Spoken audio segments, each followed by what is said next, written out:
Hi hello welcome back royal education Kannada channel. ಎಲ್ಲರಿಗೂ royal education Kannada ಚಾನಲ್ಗೆ ಸ್ವಾಗತ ಸುಸ್ವಾಗತ.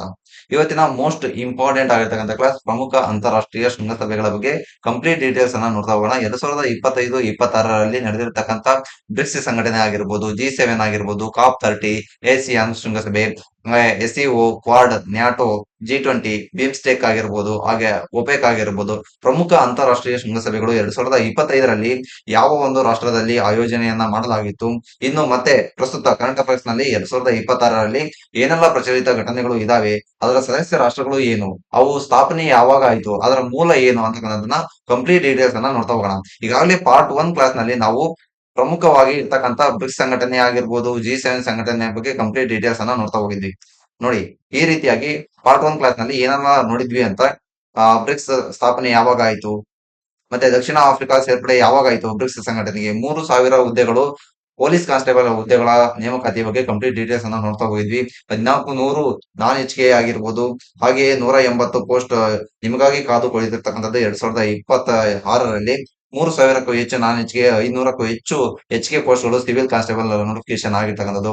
ಬ್ರಿಕ್ಸ್ ನ ಸಂಘಟನೆ 2025ರಲ್ಲಿ ಬ್ರಿಕ್ಸ್ ಶೃಂಗಸಭೆ ಎಲ್ಲಿ ನಡೆದಿತ್ತು, ಬ್ರೆಜಿಲ್ ರಾಷ್ಟ್ರದಲ್ಲಿ ನಡೆದಿರ್ತಕ್ಕಂಥ ಒಂದು ಇಮೇಜ್ ಕೂಡ ನೋಡ್ತಾ ಹೋಗಿದ್ವಿ.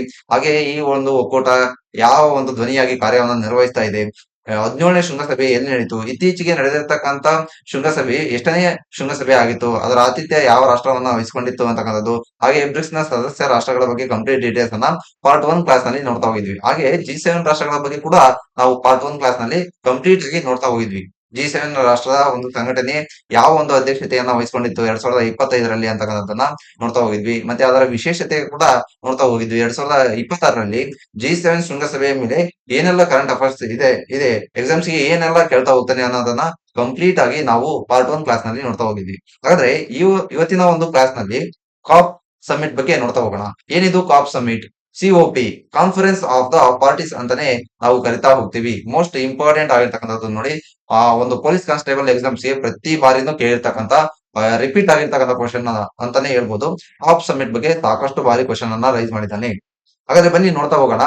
ಶೃಂಗಸಭೆಯು ಅಂದ್ರೆ ಕಾಪ್ ಶೃಂಗಸಭೆಯು ವಿಶ್ವಸಂಸ್ಥೆಯ ಹವಾಮಾನ ಬದಲಾವಣೆಯ ಚೌಕಟ್ಟಿನ ಒಪ್ಪಂದದ ಅಂದ್ರೆ UNFCC ಅಂತಕ್ಕಂಥ ಒಂದು ಚೌಕಟ್ಟಿನ ಒಪ್ಪಂದದ ಅಡಿಯಲ್ಲಿ ನಡೆಯುವ ವಾರ್ಷಿಕ ಜಾಗತಿಕ ಹವಾಮಾನ ಸಮ್ಮೇಳನ ಆಗಿದೆ. ಇದು ಏನನ್ನ ಒಳಗೊಂಡಿದೆ, ಯಾವ ಒಂದು ಕಾರಣಕ್ಕಾಗಿ ಕಾಪ್ ಸಮಿಟ್ ಅನ್ನ ವರ್ಷ ಆಚರಣೆಯನ್ನ ಮಾಡ್ತಾರೆ ಅಂತಕ್ಕಂಥದ್ದು ಮೋಸ್ಟ್ ಇಂಪಾರ್ಟೆಂಟ್. ಇದು ಜಾಗತಿಕ ತಾಪಮಾನ ಏರಿಕೆ ಅಂದ್ರೆ ಗ್ಲೋಬಲ್ ವಾರ್ಮಿಂಗ್ ನಿಯಂತ್ರಣವನ್ನ ಮಾಡಲು, ಹಸಿರುಮನೆ ಅನಿಲ ಹೊರಸೂಸುವಿಕೆ ಕಡಿತ ಮತ್ತು ಪ್ಯಾರಿಸ್ ಒಪ್ಪಂದದ ಗುರಿಗಳನ್ನ ಸಾಧಿಸಲು ವಿಶ್ವ ನಾಯಕರನ್ನ ಒಗ್ಗೂಡಿಸುತ್ತೆ ಅಂತಕ್ಕಂಥದ್ದು ಮೋಸ್ಟ್ ಇಂಪಾರ್ಟೆಂಟ್ ಆಗಿರ್ತಕ್ಕಂಥದ್ದು. Very very important. ನೋಡಿ, ಗ್ಲೋಬಲ್ ವಾರ್ಮಿಂಗ್ ಅನ್ನ ನಿಯಂತ್ರಣ ಮಾಡಬೇಕು, ಹಸಿರು ಮನೆ ಅನಿಲ ಹೊರಸೂಸುವಿಕೆಯನ್ನ ಕಡಿತ ಮಾಡಬೇಕು, ಇನ್ನು ಪ್ಯಾರಿಸ್ ಒಪ್ಪಂದದ ಗುರಿಗಳನ್ನ ಸಾಧಿಸಲು ವಿಶ್ವ ನಾಯಕರನ್ನು ಕೂಡ ಒಗ್ಗೂಡಿಸಬೇಕು ಅನ್ನೋ ಒಂದು ಇಂಟೆನ್ಷನ್ ನಿಂದ ಕಾಪ್ ಸಮಿಟ್ ಅಂತಕ್ಕಂಥದ್ದು ಜಾರಿಗೆ ಬಂದಿತು. ಹಾಗಾದ್ರೆ 2025ರಲ್ಲಿ ಕಾಪ್ ಸಮಿಟ್ ಎಲ್ಲಿ ನಡೀತು? ಬ್ರೆಜಿಲ್ ರಾಷ್ಟ್ರದಲ್ಲಿ 2025ರಲ್ಲಿ ಕಾಪ್ ಸಮಿಟ್ ನಡೀತಾ ಹೋಗುತ್ತೆ. ವೆರಿ ವೆರಿ ಇಂಪಾರ್ಟೆಂಟ್ ಆಗಿರ್ತಕ್ಕಂಥದ್ದು ಮತ್ತೆ ಹೇಳ್ತಾ ಇದ್ದೀನಿ. ಬ್ರೆಜಿಲ್ ರಾಷ್ಟ್ರದಲ್ಲಿ ಈಗಾಗಲೇ 2025ರಲ್ಲಿ COP30 ಅಂತಕ್ಕಂಥ ಒಂದು ಶೃಂಗಸಭೆ ನಡೀತಾ ಹೋಗುತ್ತೆ. ಹಾಗಾದ್ರೆ 2026ರಲ್ಲಿ ಎಲ್ಲಿ ನಡೀತಾ ಇದೆ, ಅದು ಎಷ್ಟನೇ ಶೃಂಗಸಭೆ ಆಗಿತ್ತು? COP31 ಅಂತಾನೆ ಕರಿತಾ ಹೋಗ್ತೀವಿ. ಕಾನ್ಫರೆನ್ಸ್ ಆಫ್ ಪಾರ್ಟೀಸ್ 31ನೇ ಶೃಂಗಸಭೆ ಎಲ್ಲಿ ನಡೀತಾ ಹೋಗುತ್ತೆ ಅಂದ್ರೆ 2026ರಲ್ಲಿ ಟರ್ಕಿಯ ಅಂಟಲ್ಯಾದಲ್ಲಿ ನಡೆಯುವ 31ನೇ ವಿಶ್ವಸಂಸ್ಥೆಯ ಹವಾಮಾನ ಬದಲಾವಣೆ ಶೃಂಗಸಭೆ. ನೋಡಿ, ವಿಶ್ವಸಂಸ್ಥೆಯ ಹವಾಮಾನ ಬದಲಾವಣೆ ಶೃಂಗಸಭೆ COP31 ಅಂತಾನೆ ಕರಿತಾ ಹೋಗ್ತೀವಿ. ಇದು 2026ರಲ್ಲಿ ಟರ್ಕಿ ರಾಷ್ಟ್ರದ ಅಂಟಲ್ಯದಲ್ಲಿ ನಡೀತಾ ಹೋಗುತ್ತೆ. ಈಗ ತಾನೇ ಹೇಳಿದೆ COP30 30ನೇ ವಿಶ್ವಸಂಸ್ಥೆಯ ಹವಾಮಾನ ಬದಲಾವಣೆ ಸಮ್ಮೇಳನ ನವೆಂಬರ್ 10ರಿಂದ 21ರವರೆಗೆ 2025ರಲ್ಲಿ ಬ್ರೆಜಿಲ್ನ ಬೆಲೆಮ್ನಲ್ಲಿ ನಡೀತಾ ಹೋಗುತ್ತೆ. ಇದಿಷ್ಟು COP30ಯ ಕರೆಂಟ್ ಅಫೇರ್ಸ್ ನಲ್ಲಿ ಇರ್ತಕ್ಕಂಥದ್ದು. ಮತ್ತೆ ಎಕ್ಸಾಮ್ಸ್ ಗೆ ಏನೆಲ್ಲ ಕೇಳ್ತಾ ಹೋಗ್ತಾನೆ ಅಂದ್ರೆ COP30 ಶೃಂಗಸಭೆ ಎಲ್ಲಿ ನಡೆದಿದೆ, COP31 ಕಾನ್ಫರೆನ್ಸ್ ಎಲ್ಲಿ ನಡೀತಾ ಹೋಗುತ್ತೆ ಅಂತಕ್ಕಂಥದ್ದು ಕಂಪ್ಲೀಟ್ ಡೀಟೇಲ್ಸ್ ಅನ್ನ ನೋಡ್ತಾ ಹೋದ್ವಿ. ಹಾಗಾದ್ರೆ ಆಸಿಯಾನ್ ಶೃಂಗಸಭೆ ಅಂದ್ರೆ ಏನು? ಆ ಆಸಿಯಾನ್ ಶೃಂಗಸಭೆಯ ಸದಸ್ಯ ರಾಷ್ಟ್ರಗಳನ್ನು ನೋಡ್ತಾ ಹೋಗೋಣ. 2025ರಲ್ಲಿ ಎಲ್ಲಿ ನಡೆದಿದೆ, 2026ರಲ್ಲಿ ಎಲ್ಲಿ ನಡೀತಾ ಇದೆ ಅಂತಕ್ಕಂಥದ್ದು ಕೂಡ ಮೋಸ್ಟ್ ಇಂಪಾರ್ಟೆಂಟ್ ಆಗಿರ್ತಕ್ಕಂಥದ್ದು. ಆಗ್ನೇಯ ಏಷ್ಯಾ ರಾಷ್ಟ್ರಗಳ ಸಂಘದ ಸರ್ವೋಚ್ಚ ನೀತಿ ನಿರ್ಧಾರಕಗಳ ಒಂದು ಸಂಸ್ಥೆಯೇ ಈ ಆಸಿಯಾನ್ ಅಂತಾನೆ ಕರಿತಾ ಹೋಗ್ತೀವಿ.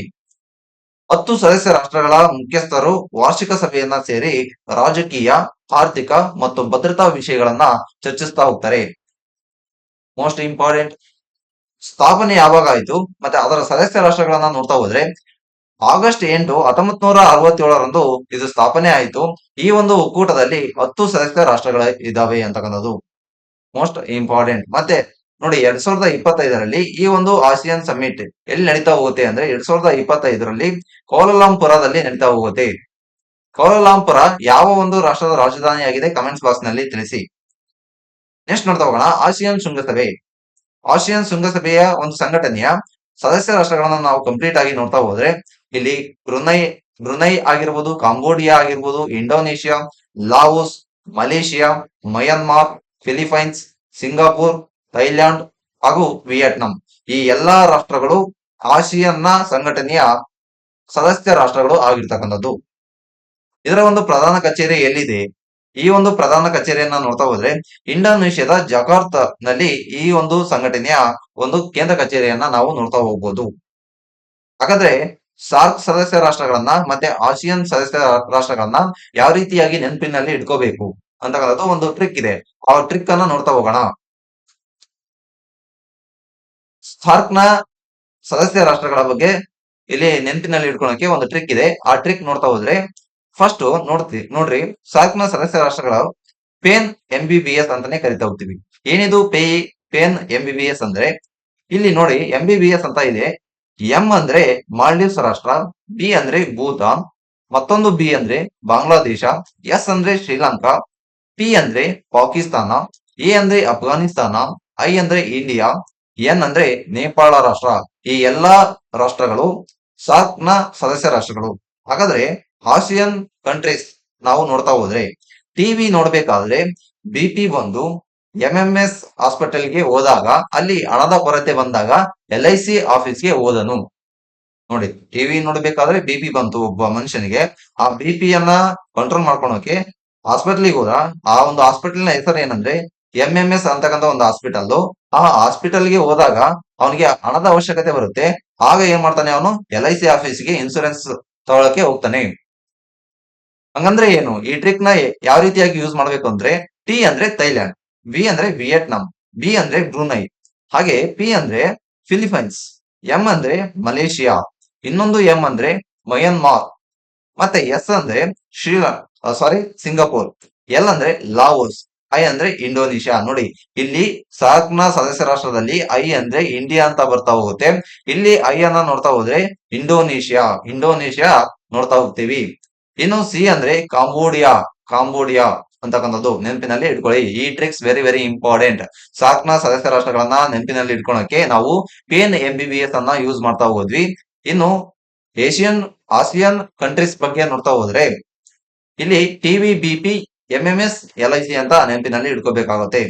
ಇನ್ನು ಆಸಿಯಾನ್ ಶೃಂಗಸಭೆಯ ಒಂದು ಧ್ಯೇಯ ವಾಕ್ಯ ಏನು? ಒಂದು ದೃಷ್ಟಿ, ಒಂದು ಗುರುತು, ಒಂದು ಸಮುದಾಯ ಅಂತಕ್ಕಂಥದ್ದು 2026ರಲ್ಲಿ ನಡೀತಕ್ಕಂತ ಒಂದು ಶೃಂಗಸಭೆಯ ಧ್ಯೇಯ ವಾಕ್ಯ ಆಗಿರ್ತಕ್ಕಂಥದ್ದು.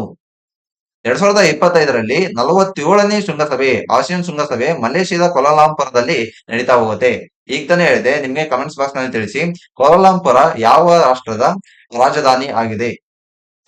2026ರ ಅಧ್ಯಕ್ಷ ಸ್ಥಾನವನ್ನ ಫಿಲಿಪೈನ್ಸ್ ರಾಷ್ಟ್ರ ವಹಿಸ್ಕೊಳ್ತಾ ಇದೆ.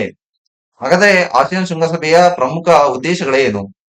ಪ್ರಾದೇಶಿಕ ಶಾಂತಿ ಮತ್ತು ಸ್ಥಿರತೆಯನ್ನ ಕಾಪಾಡುವುದು, ಆರ್ಥಿಕ ಏಕೀಕರಣ ಮತ್ತು ಸಾಂಸ್ಕೃತಿಕ ವಿನಿಮಯವನ್ನ ಹೆಚ್ಚಿಸಿಕೊಳ್ಳುವುದು, ಭಯೋತ್ಪಾದನೆ ವಿರುದ್ಧದ ಹೋರಾಟ, ಸುಸ್ಥಿರ ಅಭಿವೃದ್ಧಿಯನ್ನ ತಿಳಿಸ್ತಾ ಹೋಗುತ್ತೆ.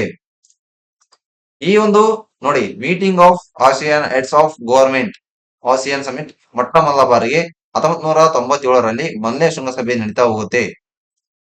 ನೆಕ್ಸ್ಟ್ ನೋಡ್ತಾ ಹೋಗೋಣ. ಇನ್ನು SCO ಶಾಂಘೈ ಸಹಕಾರ ಸಂಘಟನೆ ಅಂತಾನೆ ಕರಿತಾ ಹೋಗ್ತೀವಿ. SCO ಶೃಂಗಸಭೆಯಲ್ಲಿ ನಡೀತಾ ಹೋಗುತ್ತೆ. ಇದರ ಒಂದು ಸ್ಥಾಪನೆ ಯಾವಾಗ ಆಯ್ತು ಅಂತ ನೋಡ್ತಾ ಹೋದ್ರೆ 2001ರಲ್ಲಿ ಸ್ಥಾಪನೆಯಾದ ಇದು ಯುರೇಷಿಯನ್ ರಾಜಕೀಯ, ಆರ್ಥಿಕ ಮತ್ತು ಭದ್ರತಾ ಒಕ್ಕೂಟ ಆಗಿದೆ.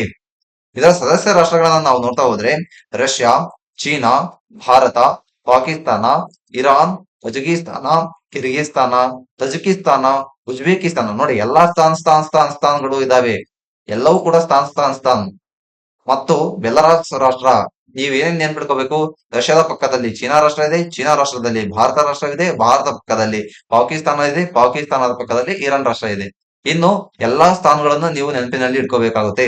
ಈ ಸ್ಥಾನಗಳು ಮತ್ತು ಬೆಲಾರಸ್ ರಾಷ್ಟ್ರವು ಕೂಡ ನೆನಪಿನಲ್ಲಿ ಇಟ್ಕೋಬೇಕಾಗುತ್ತೆ. ಬೆಲಾರಸ್ ರಾಷ್ಟ್ರವನ್ನ ನೀವು ಕಂಪಲ್ಸರಿ ನೆನಪಿನಲ್ಲಿ ಇಟ್ಕೊಳ್ಳಿ. ಎಸ್ಸಿಒ ಶಾಂಘೈ ಸಹಕಾರ ಸಂಘಟನೆಯ ಸದಸ್ಯ ರಾಷ್ಟ್ರಗಳನ್ನ ಕೇಳ್ತಾ ಹೋದ್ರೆ ಈ ಎಲ್ಲಾ ರಾಷ್ಟ್ರಗಳನ್ನ ನೀವು ನೆನಪಿನಲ್ಲಿ ಇಟ್ಕೊಳ್ಳಿ. ಭಾರತದ ಪಾತ್ರವನ್ನ ನೋಡ್ತಾ ಹೋದ್ರೆ ಇದರಲ್ಲಿ ಶಾಂಘೈ ಸಹಕಾರ ಸಂಘಟನೆಯಲ್ಲಿ ಭಾರತದ ಪಾತ್ರವನ್ನ ನೋಡ್ತಾ ಹೋದ್ರೆ 2017ರಲ್ಲಿ ಭಾರತ ಅಧಿಕೃತವಾಗಿ ಪೂರ್ಣ ಸದಸ್ಯತ್ವವನ್ನ ಪಡೆಯಿತು. ಶಾಂಘೈ ಸಹಕಾರ ಸಂಘಟನೆಯ ಒಂದು ಸದಸ್ಯತ್ವವನ್ನ 2017ರಲ್ಲಿ ನಮ್ಮ ಭಾರತ ದೇಶ ಪಡಿತಾ ಹೋಗುತ್ತೆ. ಶಾಂಘೈ ಸಹಕಾರ ಸಂಘಟನೆಯ ಸದಸ್ಯ ರಾಷ್ಟ್ರಗಳನ್ನ ಮ್ಯಾಪ್ ನಲ್ಲಿ ನೋಡ್ತಾ ಹೋದ್ರೆ ಆ, ರಷ್ಯಾ ಆಗಿರ್ಬೋದು, ಚೀನಾ ಆಗಿರ್ಬೋದು, ಚೀನಾದ ಪಕ್ಕದಲ್ಲಿ ಭಾರತ ಇದೆ, ಭಾರತ ಪಕ್ಕದಲ್ಲಿ ಪಾಕಿಸ್ತಾನ ಇದೆ, ಪಾಕಿಸ್ತಾನ ಪಕ್ಕದಲ್ಲಿ ಇರಾನ್ ರಾಷ್ಟ್ರ ಇದೆ, ಇರಾನ್ ಹಾಗೆ ಮೇಲ್ಗಡೆ ಬಂದಾಗ ಉಜ್ಬೇಕಿಸ್ತಾನ, ಕಿರ್ಗಿಸ್ತಾನ, ತುರ್ಗಿಸ್ತಾನ ಇವೆಲ್ಲವನ್ನು ಕೂಡ ನೆನಪಿನಲ್ಲಿ ಇಟ್ಕೊಳ್ಳಿ. ಇನ್ನು ಬೆಲಾರಸ್ ರಾಷ್ಟ್ರ ಕೂಡ ನೀವು ನೆನಪಿನಲ್ಲಿ ಇಟ್ಕೋಬೇಕಾಗುತ್ತೆ. ಇದಿಷ್ಟು ಶಾಂಘೈ ಸಹಕಾರ ಸಂಘಟನೆ ಶೃಂಗಸಭೆ ಆಗಿರತಕ್ಕಂಥದ್ದು. ಇನ್ನು 2025ನೇ ಎಸ್ಸಿಒ 2025ನೇ ಒಂದು ಚೀನಾದ ಟಿಯಾನ್ಜಿನ್ ನಲ್ಲಿ 31 ಆಗಸ್ಟ್ ನಿಂದ 1 ಸೆಪ್ಟೆಂಬರ್ 2025ರವರೆಗೆ ನಡೀತಾ ಹೋಗುತ್ತೆ 25ನೇ ಶೃಂಗಸಭೆ. 25ನೇ ಶೃಂಗಸಭೆ ಚೀನಾ ರಾಷ್ಟ್ರದಲ್ಲಿ ಟಿಯಾನ್ಜಿನ್ ನಲ್ಲಿ ನಡೀತಾ ಹೋಗುತ್ತೆ. ಸೆಪ್ಟೆಂಬರ್ ನಿಂದ ಆಗಸ್ಟ್ ತಿಂಗಳವರೆಗೆ ನಡೀತಾ ಹೋಗುತ್ತೆ 2025ರಲ್ಲಿ.